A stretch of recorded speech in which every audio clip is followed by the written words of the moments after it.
بسم اللہ الرحمن الرحیم۔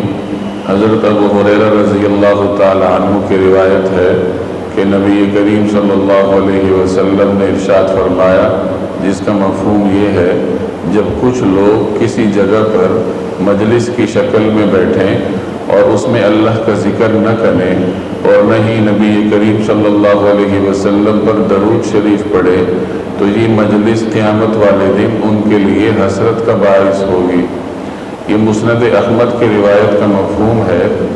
انسان کی یہ ذمہ داری ہے کہ وہ ہر وقت اللہ جل جلالہ کو یاد رکھے، خواہ وہ کسی کام میں مصروف ہو۔ اگر اس کے ہاتھ کسی کام میں لگے ہوئے ہیں تو اس کا دل اللہ تعالیٰ کی طرف متوجہ ہونا چاہیے۔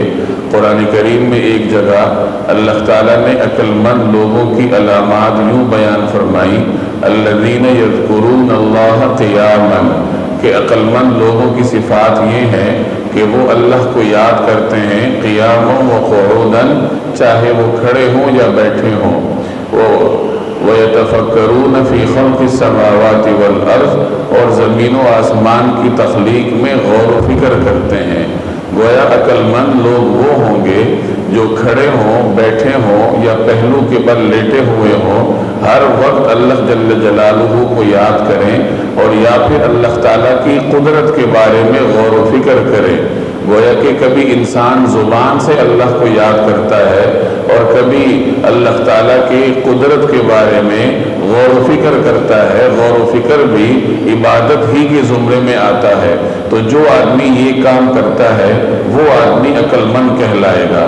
آج جو ہم نے روایت پڑھی ہے اس میں نبی کریم صلی اللہ علیہ وسلم نے یہی تعلیم ارشاد فرمائی کہ جب انسان کہیں بیٹھتا ہے تو اپنے بیٹھنے کے دوران اسے اللہ کو یاد ضرور کرنا چاہیے۔ چنانچہ روایت میں آپ نے سنا کہ جب کچھ لوگ کسی جگہ پر بیٹھتے ہیں، کسی بھی مجلس میں، کوئی میٹنگ ہے، کوئی کاروباری مجلس ہے یا کسی بھی مقصد کے لیے جب کچھ لوگ کہیں پر بیٹھ جائیں، وہ اپنے مقصد کی بات چیت تو کریں لیکن اس پورے دورانیے میں وہ نہ اللہ کو یاد کریں اور نہ رسول اللہ صلی اللہ علیہ وسلم پر درود شریف پڑھیں، تو قیامت والے دن ان کا یہ بیٹھنا ان کے لیے باعث ندامت ہوگا اور وہ حسرت کریں گے کہ کاش ہم اس مجلس میں اپنے مقصد کی بات کرنے کے ساتھ ساتھ اللہ تعالیٰ کو بھی یاد کر لیتے، کچھ نہ کچھ درود شریف کا اہتمام بھی کر لیتے۔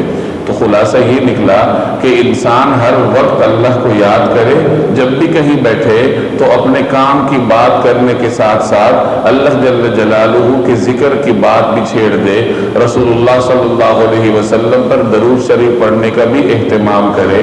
اللہ تبارک و تعالی عمل کرنے کی توفیق عطا فرمائے۔